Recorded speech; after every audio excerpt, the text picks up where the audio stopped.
Hi everybody, welcome back to part 4 of the story by Damon Runyon and his series of short stories called On Broadway, and it's called A Nice Price. And if you remember, Sam the Ganoff suddenly sees this guy he hates the most, Society Max, on board this lovely yacht talking to some lady. And he sees red, and you can't stop Sam the Ganoff when he's on one.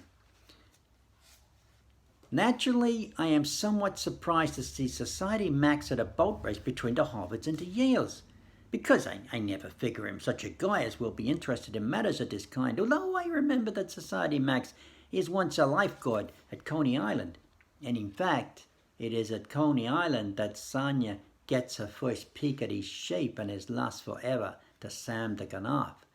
So I gets to thinking that maybe Society Max is fond of all aquatic events. Now, of course, the spectacle of Sam the Ganoff pursuing Society Max around the deck is quite surprising to one and all, except Benny South Street, No Liverlips, and myself, who are aware of the reason, and Mr. Hammond Campbell wishes to know what kind of game they are playing, especially after they round the deck twice. It's Society Max showing much foot, but none of us feel called on to explain. Finally, the other guys and dolls on the yacht enter into the spirit of the chase, even though they do not know what it is all about, and they shout encouragements to both Sam the Ganoff and Society Max, although Max is really the favorite.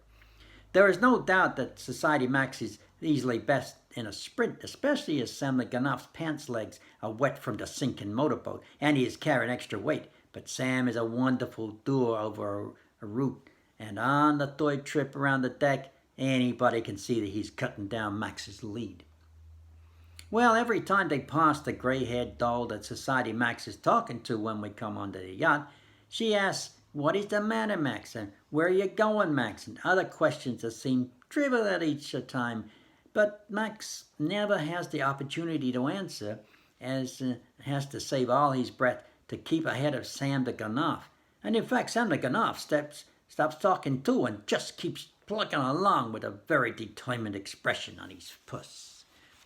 Well, now, all the whistles on the boats in the river around us start blowing, and it seems that this is because the large boat race between the Harvards and the Yales is now approaching the finish, and one and all in our yacht rush to the side of the yacht to see it, forgetting about everything else, and the side they rush to is the same side as the stairs are on. But I am too much interested in Sam the Ganoff's pursuit of Society Max and to pay any attention to the boat race. And as they come round the deck, the fifth or sixth time, I can see that Sam will have Max in the next few jumps, when all of a sudden, Society Max runs right down the stairs and dives off into the river. And he does it so fast that nobody seems to notice him except Sam the Ganoff, and me, and the gray-haired doll, and I'm the only one that notices her fall in a big faint on the deck as Max dives. Naturally, this is not a time to be bothering with fainting dolls, so Sam the Ganoff and me run to the side of the yacht and watch the water to see where Society Max comes up. But he does not appear at once. And I remember hearing he is a wonderful diver when he is a lifeguard, so I figure he is going to keep underwater until he is pretty sure he is too far away for Sam the Ganoff to hit him with anything, such as maybe a slug from a Betsy. Of course, Sam the Ganoff does not happen to have a Betsy on him, but Society Max can scarcely be expected to know this, because the chances he remembers that Sam often has such an article in his pants pocket when he is around New York.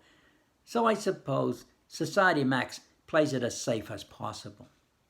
Anyways, we do not see hide nor hair of him, and in the meantime, the excitement over the large boat race between the Harvards and the Yales is now so terrific that I forget Society Max and try to get a peek at it. But all I remember is seeing the young doll Clarice kissing Sam the Ganoff smack dab on his homely puss, and jumping up and down in a considerable glee, and then starting that she knows all along that Sam will figure out some way for the Harvards to win, although she does not know yet how he does it, and hearing Mr. Hammond Campbell using language even worse than Sam the Ganoff employs when he is pursuing Society Max, and saying he never sees such a this and that boat race in all his born days. Then I gets to thinking about the gray-haired doll And I go over and pick her up, and she's still about 2/3 out, and is saying to herself as follows. "Ah, Max. Oh, my dear, dear Max." Well, by and by, Mr. Hammond Campbell takes Sam the Ganoff into a room on the yacht and pays him what is coming to all of us on the race. Then he takes to asking about Society Max, and when Sam the Ganoff explains how Max is a terrible fink, and why he goes to Sonia and all, Mr. Hammond Campbell hands Sam 5 large G's extra and states to him as follows. "This," he says, "is for preventing my sister Emma from making a fool of herself. She picks this Max up somewhere in Europe, and he puts himself away with her as a Russian nobleman, and she is going to marry him next week, and although from what you tell me it will be bigamy on his part. By the way," Mr. Hammond Campbell says, "not that this makes any difference, but I wonder whatever becomes of that guy." I'm wondering this somewhat myself. Not that I really care what becomes of Society Max, but I do not find out until later in the evening when I am at the Western Union office in New London, Connecticut, sending a telegram for Sam the Ganoff to the guy who runs his farm in New Jersey, telling the guy to be sure and watch the onions. And I hear a newspaper scribe talking about the large boat race. "Yes," the newspaper scribe says, "the Yales are heading by a boat length up the last 100 yards and going easy, and they seem to be an absolute cinch to win when number 6 man in their boat hits something in the water and breaks his oar, throwing the rest of the crew out of the kilter long enough for the Hoyards to slip past and win. It is the most terrible upset of the dope in history," he says. "Now," the scribe says, "of course, a broken oar is not unheard of in a boat race, but what number 6 says he hits is his guy's head, which pops out of the water all of a sudden, right along the Yales' boat, in which he disappears again as the oar hits it. Personally," the scribe says, "I would say number 6 is seeing things, but for the fact that a Coast Guard boat, which is laying away down the river below the finish, just reports that it picks up a guy out of the river who seems to be alive and all right except for a lump on the noggin and a foot high." I do not see Sam the Ganoff again until it comes on fall, when I run into him in Mindy's restaurant on Broadway, and Sam says to me like this. "Say," he says, "do you remember what a hit I made with the little doll because she thinks I have something to do with the Harvards winning a large boat race?"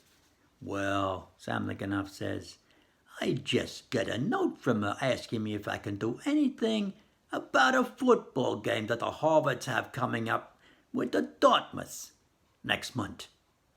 There we go.